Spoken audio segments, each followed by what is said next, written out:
And we were talking about YouTube, and one of the things that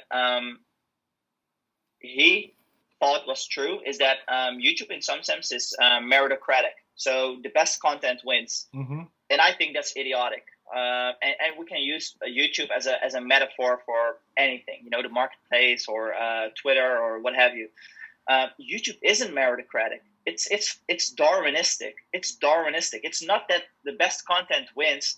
It's the best adapted to the platform content that wins. So it's the algorithm that decides. Yes. So I can give you an example. If you make a video which is very scientific, it's state of the art in terms of like research and well researched. You try and make it entertaining, etc. However, the platform is optimized for mukbangs, the people who eat in front of their cameras. Mm-hmm. And if your video, no matter how good it is, or no matter how badly people would want to see it, if it's not a mukbang video, it's not going to get exposure. It's not going to go, yep. Then nothing you do on that platform will succeed because the algorithm won't even show it. So that's an example of you have an environment, you have environmental pressures, and then those environmental pressures determine the outcome. And over time, what you'll see in such a platform is that people are experimenting with different things. Eventually, someone pops off with mukbangs. Other people will copy it. And before you know it, you have a platform that only has mukbang videos. Yes. And that's exactly what's going on with YouTube, because YouTube and all of these other platforms have certain constraints. All of them, if they're big, are venture-funded businesses. They need venture returns, especially if you're public as well, or even if you're not public, everyone is looking for the huge returns. That necessitates a certain type of behavior, namely fucking growth. So you can't do what's best for the users. You need to do what's best for growth, because the main thing that you're trying, the main thing that you're trying to optimize for is happy shareholders.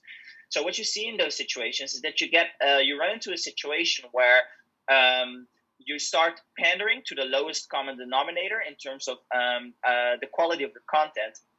So in the early days of YouTube, you had a lot of educational content, which was very high quality. But over time, you got more and more Jake Pauls and more idiots who are vlogging and whatever. And I'm not generalizing as in everyone is bad. So for example, if you have someone like Casey who brought a new type of entertainment in a new format, that's great. But there's also like a lot of just moronic content. If you want to start a YouTube channel and you want to grow very quickly, what you need to do is like make a YouTube channel and call it shit in my eyes, and every video you pour something different in your eyes. So the first episode is hot sauce, the second episode it's lemon, the third episode is like just bullshit like that, and you'll know it'll do well, because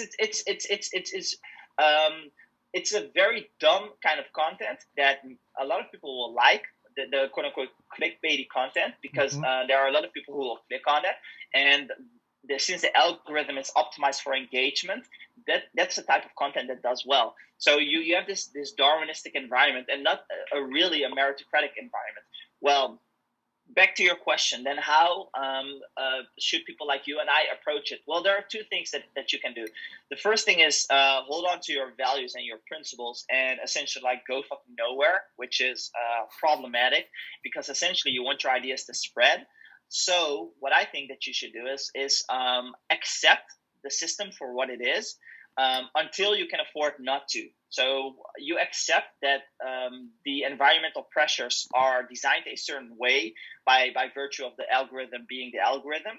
And then you try and sneak in education through the back door. So if the format that does well is a certain type of entertainment, how can you use entertainment in order to educate?